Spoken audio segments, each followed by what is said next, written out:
Maayong buntag sa tanan. Naata karon diri sa atuang amigo.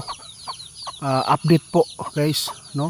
Kaya naparito ako kasi mayroon pong balita ngayon na si Tatay Digong nakauwi na daw, no?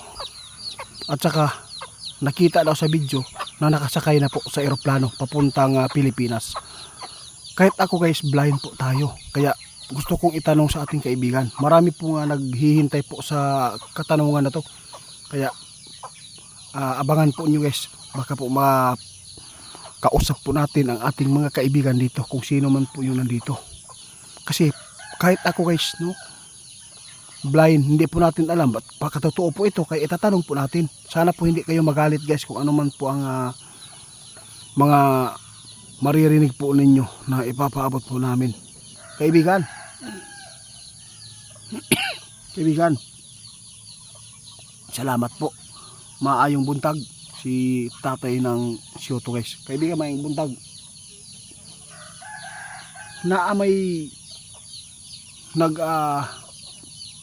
nag-request sa ato na ipatanaw kay naalaw sila yung nakita. Meron po daw silang nakita sa video na si Tatay Digong pauwi na at nakasakay na po sa eroplano. Meron po nga nagpaabot sa atin ngayon. Gusto po daw nilang itanong. Kahit ako nga, gusto ko din talagang malaman sa inyo kasi blind po tayo. Baka po totoo ito kasi matagal na po yung mga fake news. Baka ito na po yung katotohanan.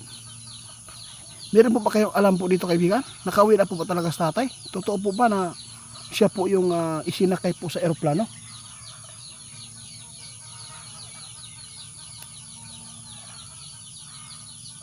Ay nako po guys, ito po ang balita ngayon ng ating kaibigan. Sa lahat ng nag-request sa atin, no, yung nakita po ninyong video doon sa eroplano na nakasakay na pauwi na, hindi pala yung totoo, fake news. Ay nako po, kaya pati ako guys, blind po. Alam po ninyo, nandito po tayo sa bundok. Hindi po natin alam ang mga kalakaran po doon sa ibang bansa ngayon kung totoo. Kasi matagal na po yung mga fake news. Hanggang ngayon guys, nagpapatuloy pa rin ang mga fake news na balita na si Tatay Digong ay nakakauwi. Sabik na sabik pa naman po yung mga supporters ng mga Duterte. Kaibigan, ito lang po ang advice ni kaibigan, no? Hindi lang po tayo agad magtiwala. Pero kaibigan, kumustahin natin po. Ano po ba ang lagay po ng aming ex-president po ngayon nandoon sa Hague? Kumusta po ang kanyang kalagayan? Ay salamat naman. Sabi ng ating kaibigan guys, salamat po. Kasi po si Tatay Digong ay mabuti-buti po ang kanyang kalagayan ngayon. Ngunit dahil po sa kanyang edad, medyo mahina-hina po talaga ang kanyang immune system, di ba kaibigan? Dapat hindi po talaga malipasan ng pagkain, no? Dapat po makakain po siya sa tamang oras. Ngayon po kaibigan, itatanong ko lang ulit, may puruhan po ba talaga na makakabalik pa sa tatay? Kasi matagal-tagal na to eh.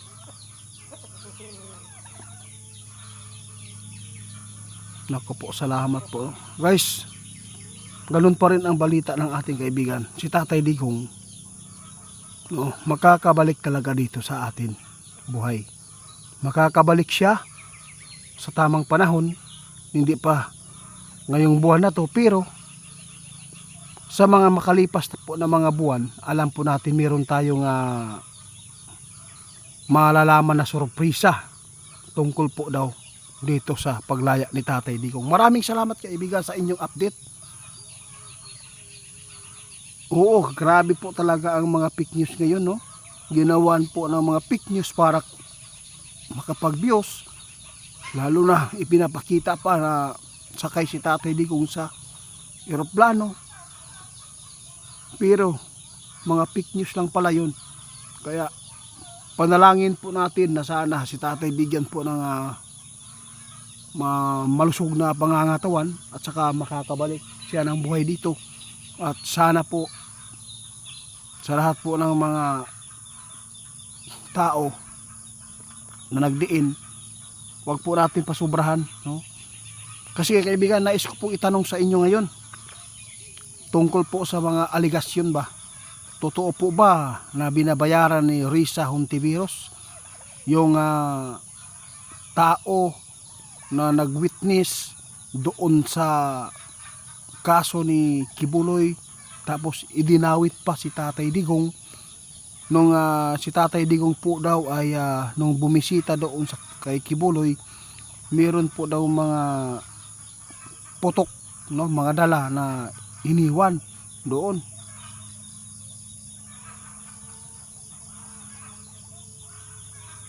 Grabe guys. Ito po ang tandaan nyo, sinabi po ng ating kaibigan kahapon. Ang Pilipino mismo ang pinaka-traidor sa kapwa niyang Pilipino. Kaya mag-ingat po tayo, no? Grabe po talaga. Gusto po talaga nila si Tatay Digong, mga Duterte madidiin. Sana wala pong walang binabayaran ngayon ng mga tao para lang madiin po yung kaso na impeachment po ni Sara Duterte ngayon. Sana, no, grabe guys, napakarumi talaga. Akala ko si Risa ay mabuting tao, grabe pala din ang kanyang ginawa, lalo na yung Trillanes, grabe. Kaya hanggang dito na lang muna guys, mag-ingat po tayo, no.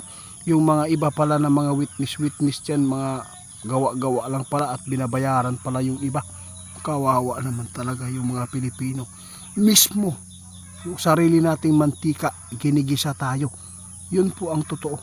Kahit po napakarami tayo mga subscriber na nagpaabot sa atin, kasamahan niya mga Pinoy dyan sa ibang bansa nagtatrabaho, mismo sila ang nag-traidor, natanggalan ng trabaho yung iba dahil po sa mga istorya ba na gawa lang. Salamat kaibigan sa paalala.